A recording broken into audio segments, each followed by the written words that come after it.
soo dhawaada sheexaasna waa igu salaamay. maanta waxaan rabaa inaan ka hadlo arrin aada u muhiim ah oo qof kastoo bini aadan u muhiim ah siba dumarkeena. maxay tahay arrinkaas? sidee business ku sameyn kartaa? sidee se dhaqaale meel ku dhigi kartaa? sidee se naftaada horumar ay ku gaarsiin kartaa ood ku noqon kartaa qof aan cid bini aadan u baahnayn? haddaba soo dhawaab, kontaroolka naftaada inuusan gacantaada ka bixin. koob shaaxis korta ku yartaana soo qaado, haddaa weysana biyo cad iisoo qaado, iisoo fariiso insha allah tacaala. maanta businesskeena wuxuu ka bilaabanaa alaabaha gurigeena aan haysano, dharkeena, qamaaradeena ayaan gadaynaa, business ayaana ka sameyneynaa. soo dhawaada, gacan furan ku soo dhawaada gabdho. tiyo aad iyo aada qurux badan,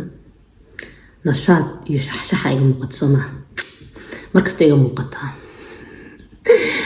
intaasina waa kaftan ayaay.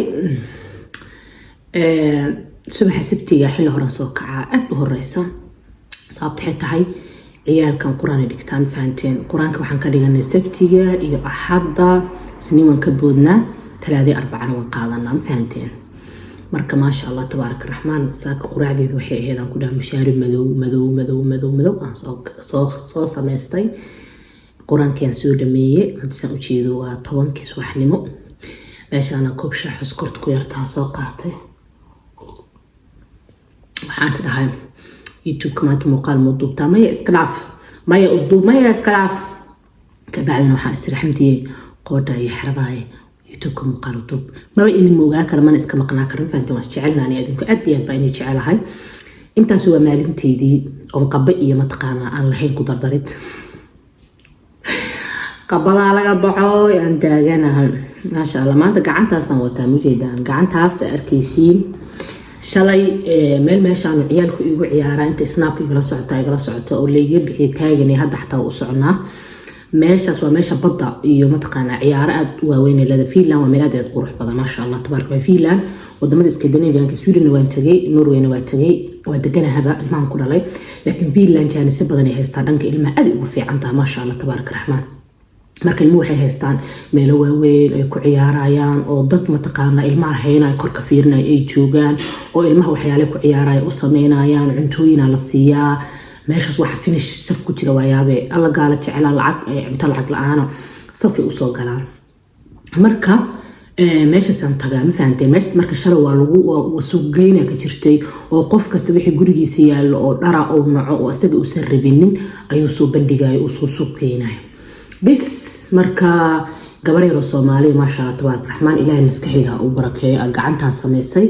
kabacdi waymaad waxay ku tiri habar yar gacmahaanan gadaaya, ma rabtaa inaa iga gadata? habar tusaan ku yiri yes, waan kaa gadanaa businesskaaga, waa qasab inaan ku support gareeyo, waan kasoo gata. gacanta quruxdeeda anaa la yaababa iska furi doona, way ii xiran tahay. gabar yar waxaan isleeg ku qiyaasay ilmaha 8 jirka 9 jirka ahayd. soo maasha allah tabaaraka raxmaan, businessayna haysatee waxaana gadgadanaysa. marka dee anigana waa support gareey, businessku yaraan iyo weyne ma galo, gacantana aad iyo aad aan uga helay. marka shalay waxyaalaha mees kusoo arka waxaa kamid ahaa inteena badan xoogaa businesska waxaan jecelnaa meelo weyn ka bilaaban. waxay gaalada shalay gadaayeen ciyaar oo ilmahoodu ka waaweynaadeen, warsamaa 3 xaba ka jeclaado kasoo gatay. mataqaan dharay gadaayeen, wax badan ay gadaayeen. anadan Soomaalina guryaheena way buuxaan, dharaa noo buuxo, alaabaha rabina noo buuxo. haddana saasay taa qashan ku darnaa, waan tuurnaa. inkastoo hadda aniga aan sameeyey alxamdulilah, Norway ilaahay sadaqaha iga dhigay. waxaan haysanaa Norway container haysanaa oo loo raro Hargeyso, Muqdisho iyo xamalana Puntland waa loo raraa ajiraan. marka maamooyin raraa jiro maasha allah tabaaraka ayaa ajir xasanaad ka sii hooyooyinkaas. kabacdina maamooyinkaas ayaa la teleefanadooda helay oo la xiriira ku dhaha habar yar dharaahaya ay imaada. soo dharkii aan rabay inaan xirto oo aad wanaagsan ayaan ku daraa, ilaahay sadaqaha nooga dhigo. laakiin gaalada ayaga maxay sameynayaan mataqaanaa? waxay sameynayaan walahi shilish kumaana xataa waa la gadaa, walaalayaal way gadanayaan maasha allah. waxay gadayaan $1, $0.5, $2, $5. dadaa shalay ka faa'iideysta meeshaas. waxaa dhar laga gadanayo, kabaha ilmaha, dharka qaboobaha, gacmaha. waxaa laga yaabaa dadkaas inay €100 meesha uga soo aruurtay, $100 camal waa. waxaa kaloo sameyn karnaa oo aniga aan hadda sameeyey afrikaanta oo kale. waxaa jira konteynaro guryaha laga dhigo, oo markii maamooyinkaas oo kale dhahan habar alaabta waa rarna, alaab kale sooma socota iska haay, aniga aan wixii hey karinin oo guriga cirir iga tahay. waxaa jira konteynaro guryaha iridooda la dhigo oo afrikaanta mataqaanaa loogu shubo dharka. waa sadaqo sameeya. marka maanta waxaan rabaa inaan ka hadlo insha allah tacaala dhaqaalaha iyo businesska, muhiimadda ay biniaadanka u leedahay iyo isbedelka. isbedelka aad iyo aad uga baqanaa badanaa gabdho waxay soo qorada gabadh shil committee soo qorayso waxay tiri xamdi waxaan rabaa inaan ganacsado waxaan jecelahay inaan ganacsi sameeyo laakiin ma awoodo ma aqaan sababta waa ma baqa ma aqaan abaayo maxaa sameeyo waxaan ku dhaha abaayo wax kasta waxay leeyihin ficil kaste mataqaana waxa sheegida ficilka ka fiican inteena badan waan sheegnaa laakiin ficilka lama imaano ficilka ka fiican marka tan labaad gabdho isbedelkan ka baqanaa inteena badan ma bili aadamku isbedelka baqda wax isla waxaan ku qasaartaa ama waxaan mataqaana wax kaaga imaadaan laakiin marka business bilaabaysid qasaaro iyo faa'iidabo mataqaana u tooghay labadooda ku imaan kartaa qasaarana way imaan kartaa faa'iidana way imaan kartaa okay qasaarada markaad qasaartid waxaad ka baranaysaa inaad marka dambe qasaarin oo aad guuleysatid oo wixii markaas aad ku qasaartid waad ka fogaanaysaa faa'iidaduna dee way kusii fiican tahay oo wax kale ayaad kasii faa'iidaysaa marka hadda business aan sameynayno kale business waxaa ka bilaabi kartaa in alaabtaada gadid dadka hadda cadaanka ah oo kale dharkooday gadaan annaga marka Soomaali haddaan nahay dharaaba guriga naga buuxiyaba cabaayada noo yaalo qamara noo yaalo jaakada noo yaalo duruuc aroos aan ku aadna noo taalo daahmana iska gadana go'da sirra noo buuxo marka ani waxaan ku fakarabo gabdho inaan sameysano sida dadka caalamka oo kale hadda waxaan arkay shalay waxaan arkayay Instagram-ka gabdho igu soo sheegaysay Norwegia website dan oo naaga nooshka haystaan oo lagu gado dharka qofka uu ka weynaado ama uu naco ama uu hal mar inta xirta rabo inuu iska gado walaahi dadaas ugu jiro ka gadanayo gabdhaha Soomaaliyeed meelahaas oo kale ma haysano waan sameysan karnaa hadii qof waxa sameeyna uu jiro oo mataqaan gabdhaha uu sameeyo asagana percentaire ka qaato waa wax aad u fiican marka businesska waxaan jecelahay inaan lacag badan ku bilaabo laakiin businesska meelo badan aad ka bilaabi kartaa alaabta gurigaaga taalo ka badan gadi kartaa mataqaana wax yar oo adig qamaaro aad sameyn kartaa waxa jirta gabar hadda waxay ku jirtaa gabadhaas ma sha Allah tabaaraka raxmaan gabdhaha businessyada heerka saraale waxay iga sheekaysay maalin cabaar la sheekaystay waan gabdhaha aan jecelahay kamid tahay oo social media gabdhaha ugu akhlaaqdana badan kartidana aan jecelahay kamid tahay ma sha Allah tabaaraka raxmaan Allah u barakeeyo gabadhaas waxay iga sheekaysay inay businesskeeda ku bilowday qamaaro ay ku bilowday lacag $100 oo ayada xataa markaas ay salahayn qamaaro ay ka bilowday maantana lacag fiican ay haystaa dukaamo badan ay leedahay marka businessku kuma xirno inaad $10 haysatid inaad mataqaana $100 haysatid laakiin waxay ku xiran tahay inaad tahay qof rabo isbedel waxay ku xiran tahay qof hami leh inaad tahay hamiga waxaa weyn dad badan waxaa jiro maan dunidan ku nool oo aanan aqoonin sababta ay u leeyihiin oo aanan aqoonin sababta mataqaana ay u joogaan laakiin ogle inay dhimanayaan maalin xataa aysan ogeyn aakhiro iyo camalkooda iyo waxaan ay sameynayaan ay dhex taagan yihiin inay berri uga imaan karto dhibaato aaqiradooda oonan qabrigooda ka fikirina jiro dadkaas marka haddaad ka mid tahay hadaf iyo hami maleed laakiin haddii aad hami leedahay oo hadaf leedahay oo horumar leedahay kow wax cadow kuga waa naftaada cadow kale ha raadinin meel kale cadow ha ka raadinin naftaada cadow kuga sababtu waxay tahay ayada ayaa 15 caqabadood ku soo saaraysa halka mar rabtid inaad guuleysatid ama halka mar rabtid inaad horumar gaartid 15 caqabadood ku saar waxa ugu horeeya caajiska waxa ku xigo madasha inaad tira waxaan birriyaan sameeyna waxa ku xigo mataqaana niyadjabka waxa ku xigo ka baqida isbedelka marka anigu hadaan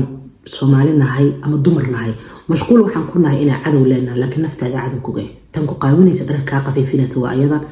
tan komitida qaldan dadka bini'aadamka u qorayso kula qoraysa waa ayada tan lugaha ka haysa waa ayada tan aadan aqoon sababta u noosha waa ayada qofka guuleystana hore u sheegay waa qofka naftiisa ka adkaado marka maalinta nafkaada ka soo adkaatid ayaad waxaad ka adkaa kartaa wax kasta oo hareerahaada joogo iyo wax kasta oo baahantay horumarka gaartid soo isbedelka waan ka baqanaa laakiin isbedelku waa waxa aad u qurux badan qofka bini'aadamka inuu isbedel sameeyo waxa kamid ah xarkaysa gabar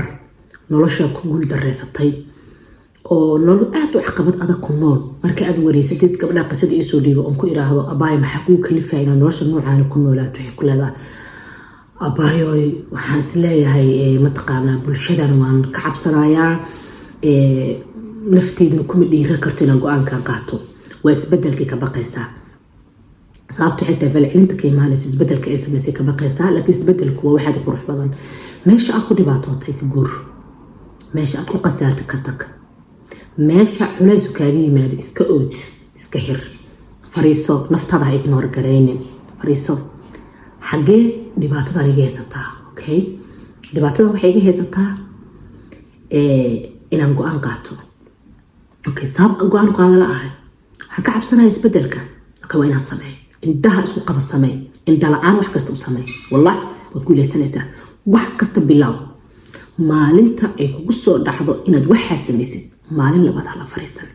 midna iska ilaali inaad la tashid ka badisid dadka aad la tashanay inaad badisid dadka aad la tashanaysid waxaa laga yaabaa inay ku jiraan dad ayagu ruuxadooda niyad jabsan isbedelka baqa marka cid kasta ha la tashane naftaada la tasho signaalka maskaxdaada ku siinaysa waa tan xaqiiqada ee dhabta ah isla markaas maskaxdaada waxa ay ku siinayso waa waxa guushaada ku jirto samee ha ka baqin isbedelka okay businesska ay soo haray iyo horumarka businesska horumarku ma xirna inaad boqolaan kun haysatay laakiin waxay ku xiran tahay inaad diyaar u tahay inaad isbedel samaysid soo qofka bini'aadamka ahu waa inuu hore u dhaqaaqaa wax uun isku dayaa inuu sameeyo laakiin haddaa afka lee ka sheegtid ee tiraa waxaas waan jeclaalaha inaad sameeyo laakiin aadan samaynaynin ogaa weli naftaada ayaa xarka kuga haysa adag ayada ayaa dhibaato kuga hayso dhaqaalaha waxaa laga yaabaa maanta in gabdho badan oo kooyinaahu ay aaminsan yihiin inaysan dhaqaalahaysa laakiin ogaaw haddii $1 kusoo galaayo iyo haddii $2 kusoo galaayo dhaqaalo wad haysataa qof aana haysan ayaa jira halkaas $1 adi kusoo galaayo marka sideeda bini'aadanaba businesska qofka bini'aadamka markuu sameynaayo kuma xirno inuu malaayiin haysto laakiin waxay ku xiran tahay inuu yahay qofkan qof hal abuur leh lambar 2 inuu yahay qof diyaar inuu isbedel sameeyo lambar 3 inuu yahay qof aanan ka baqin guul darrada saddexaas maalinta aad samaysid guul ayaad gaaraysaa business hadaa samaysanaysidna waxaan kugula talinayaa inaad samaysatid business adiga kuu qaasa waxaadna ka fakartaa markasta quality-ga Soomaalidu markasta waxay ka hadlaan koobiyeys iyo inay waxay haayaan laga daba keeno waxa aad haysid quality-gooda ka fakar quality 10 qof oo adiga kula mid ah hadaa alaabtaad gaday ay gadayso laakiin adiga alaabtaadu ay tahay alaab quality leh oo unique oo qurux badan uga qofka ka gata 10 qof ayuu ku keenaya soo marka quality-gana kama fakarno quality-gana ka fakar insha Allah isbedelkan u diyaar garow business-kana wax weyn ma gabadha shalay yarta ma sha Allah Allah barakeeyo gacmahaas ay gurigeeda ku soo sameysatay miis yar ay saartay way gadanaysa waa laga gadgatay ma sha Allah waa business bilowgiis waana hal abuur gabadhan uu finishka wadanka leh indhaha buluuga leh wadanka u dhalatay waxay gadaysaa dharka ciyaalkeedu ka yaryaraadeen iyo ciyaartii meeqa maanta gurigeena taal dhar naga yaraatay meeqaas taal ciyaar aysan caruurteedu u baahnay aniga xamdi ugu dar hadan saaka waa gada ilaa waxaan aaminsanahay lacag badan ay ka soo bixayso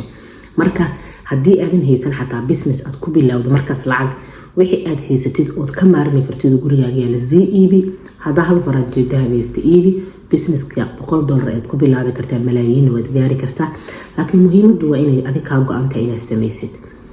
inteena badan waqti wuxuu nooga lumaa social media nafteena ayaana xakameyn dhibaato badan ayna social media ugu haya muuqaal ka soo diyaari doona insha Allah sheekadu way igu sii dheeraatay shaaxina san gacanta ugu haystay ugu qaboobay laakiin waxa maanta ay ahayd in aan sheego inaana businesska uusan u baahnay inaad boqolaal kun haystid isbedelkuna uu u baahay inaad ku dhiiratid naftaadana aad hore u wadid ogaaw waa inaad ogaatid sababta u nooshahay waana inaad ogaatid inaad noqotid qof isku filan shaqaale inaad ahaatid wax ka qurux badan in adiga lagu shaqeeyo oo adigu aad ahaatid qof business leh oo lugiis ku taag businesskuna aad iyo aad u barakeysan yahay bilaaw ku dhiiro horna u dhaqaaq gabar kastoo Soomaaliyeed guul ayaan u rajeynayaa kontaroolka naftaada iyo gacantaada ka bixin ilma adeerayaalo naftiina ka adkaadaysa naartiina geenin anaga wax kale naar kuma gelin nafteena naartiina geenayso insha Allah haddii ilanta muuqaal kulmeeno halkan waa ila soo gaartay muuqaalka leegtiisa noo saar channelkana subscribe noo saar hore u socono guul iyo gobonimo inay rajeyna. Assalaamu calaykum.